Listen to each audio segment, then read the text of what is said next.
Guys, I am Paramjeet Kaur and मैं Ojang IAS academy के एक स्टूडेंट हूँ #ओजांकियंस। तो चलिए आज हम अपनी डिबेट को आगे बढ़ाते हैं। आज की डिबेट रहेगी किसान आंदोलन। किसान आंदोलन में चर्चा में यह आ रहा है कि हरियाणा और पंजाब के ही किसान सबसे ज़्यादा आंदोलन में हैं। तो देखते हैं कि आखिर इन्हीं दो स्टेट के किसान सबसे ज़्यादा आंदोलन में क्यों हैं। क्योंकि जब हमने ग्रीन रेवोल्यूशन किया था फर्स्ट 5 ईयर प्लान 1951 से 1956 में, तो उसमें हमारा एक ही टारगेट था कि हमें फूड सिक्योरिटी को ज़्यादा से ज़्यादा बढ़ाना है, मतलब कि खाद्य सुरक्षा को बढ़ाना है, हमारा ये टारगेट था। तो जब ग्रीन रेवोल्यूशन हुई तो वो सबसे ज़्यादा इन्हीं दो राज्यों में समृद्ध हुई, जिससे इन दोनों राज्यों में अच्छी गेहूं और चावल की पैदावार हुई और राष्ट्र को खाद्य सुरक्षा के अंदर ही हम आ गए, मतलब कि हमें ज़्यादा असुरक्षित महसूस नहीं हुई। हमने अपने खाद्य भंडार को उच्च कर लिया। अब हम देखते हैं आखिरकार पंजाब और हरियाणा के ही लोग क्यों आंदोलन कर रहे हैं और बार बार इन तीन कानूनों में एमएसपी के लिए क्या विवाद है। तो हम देखते हैं पंजाब और हरियाणा में जो राइस की एमएसपी है वो 88% एमएसपी है जो एफसीआई के पास जाता है। ओनली फॉर पंजाब और हरियाणा से ही 88% राइस की एमएसपी इनको मिलती है। और हम वीट की बात करते हैं तो 70% वीट पर एमएसपी मिलती है जो एफसीआई के पास जाता है, ठीक है, फूड कॉरपोरेशन इंडिया। और हम नेक्स्ट स्टेट की बात करते हैं, जैसे आंध्र प्रदेश हो गया, तेलंगाना हो गया, उड़ीसा हो गया, उत्तर प्रदेश हो गया। राइस के मामले में 44% एमएसपी पर इन्हीं एफसीआई के पास जाती है। और वीट के मामले में हम देखते हैं तो उत्तर प्रदेश और मध्य प्रदेश में 25% एमएसपी एफसीआई के मामले में जाती है।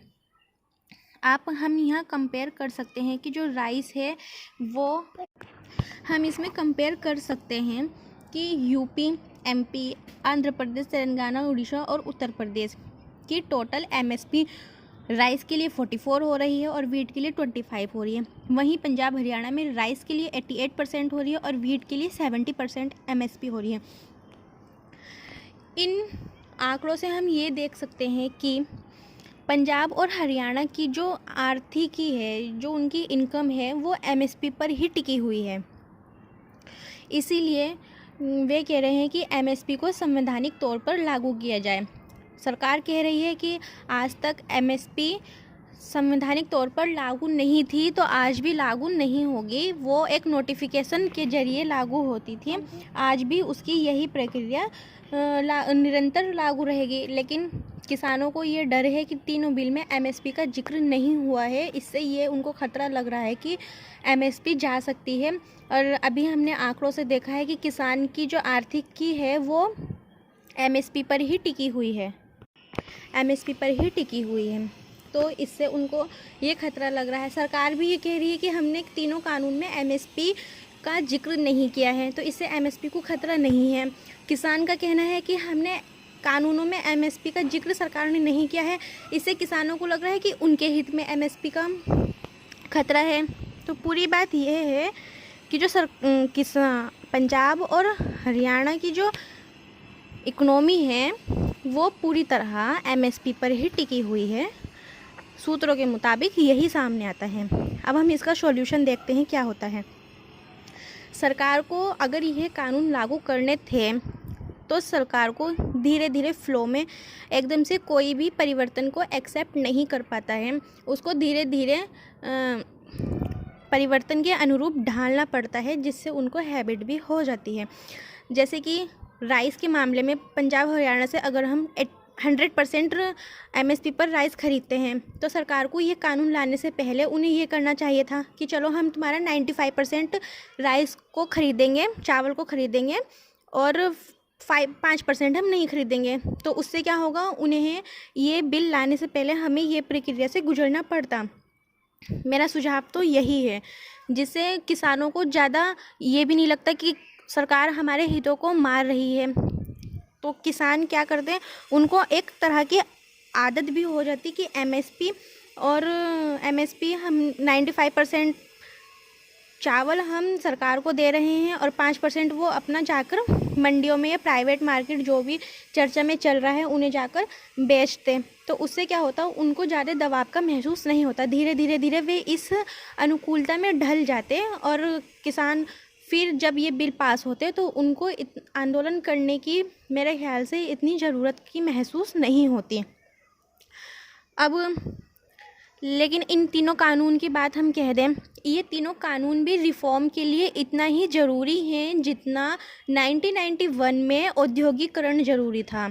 उसके बिना कुछ नहीं हो रहा था। इसीलिए फार्मर्स को ये समझना चाहिए कि इन बिल्स के बिना कुछ नहीं होगा। हमें इन बिल को लाना ही होगा। हमें अपनी आने वाली पीढ़ी पर किसानों को भरोसा करना होगा। वह इस बिल की आने वाली पीढ़ी सराहना कर सकती हैं और वे ग्लोबल मार्केट में जब कंपटीशन होगा तो हमें इन बिल को लाने की बहुत ही ज़्यादा आवश्यकता है और किसानों को यह समझना चाहिए। अब ये कह रहे हैं कि जो सरकार है वो कॉरपोरेट के हाथों बिक चुकी है। मैं एक यूपीएससी एस्पिरेंट होने के नाते ये कहती हूँ कि ये कहना हमें उचित नहीं होगा कि सरकार इन दबाव समूह के कारण किसान की जो तीनों बिल हैं फार्मर्स के, इनको वापस ले ले। मैं ये नहीं कह रही हूँ। किसान क्या कर सकती है, इनमें क्या संवैधानिक तौर पर इनमें बदलाव कर सकती है, लेकिन अगर ये बिल सरकार वापस लेती है तो ये एक सही नहीं होगा। आने वाली भावी पीढ़ी के लिए ये सही नहीं होगा। किसान के लिए किसानों को क्या है कि उनकी एमएसपी नहीं मिली तो उनकी जमी जमाई अर्थव्यवस्था क्या हो सकती है, खतरे में आ सकती है। किसानों को ये डर हो रहा है। बल्कि सरकार क्या कर सकती है, सरकार को ये बिल वापस नहीं लेने चाहिए। जहाँ तक मेरी राय है, सरकार को इन बिल में परिवर्तन करना चाहिए, एपीएमसी बनानी चाहिए।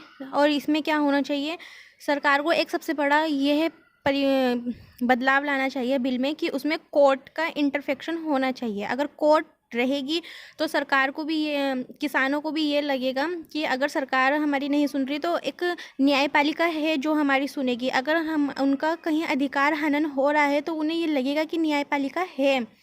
तो इससे क्या होगा कि किसानों में एक सुरक्षा का भाव पैदा होगा जो इन कानूनों को अपनाने में एक मील का पत्थर साबित हो सकता है। और जो कंपनी है, जो कंपनी मार्केट में आएंगी उनके लिए भी हमें एक सिक्योरिटी होनी चाहिए कि हाँ, उनका पैसा भी हमें सिक्योरिटी के लिए अपने पास रखना चाहिए, ताकि वे कंपनियां कोई ऐसा गलत कार्य ना कर पाए जैसे कि किसानों का अहित हो। ऐसा कुछ नहीं कर पाए, क्योंकि उन्हें भी डर रहेगा कि अगर वे ऐसा करेंगे तो उनकी जो इतनी बड़ी सिक्योरिटी गवर्नमेंट के पास है वो भी उन पर भी पानी फिर जाएगा। उन्हें इस बात का डर रहना चाहिए। तो जो कंपनियां आएंगी उनको रजिस्ट्रेशन के साथ हमें उनकी कुछ सिक्योरिटी को भी अपने पास रखना होगा, जिससे किसानों को रहेगा कि ये भाग नहीं सकता, क्योंकि इससे ज़्यादा सिक्योरिटी सरकार के पास जमा है। तो किसानों को भी भरोसा रहेगा और उद्योगपति जो आएगा वो भी किसानों के साथ कुछ गलत नहीं कर पाएगा। तो हमें ये भ्रम से दूर रहना चाहिए कि किसानों की ज़मीन चली जाएगी, ये नहीं जाएगी। मैं एक यूपीएससी एस्पिरेंट होने के नाते यही सुझाव दूंगी कि सरकार को ये बिल लाने से पहले किसानों को उन बिल के अनुरूप ढालना होगा, फिर जाकर उनको ये बिल लागू करना होगा। मैं अपनी वाणी को यहीं विराम देती हूँ। Thank you for this.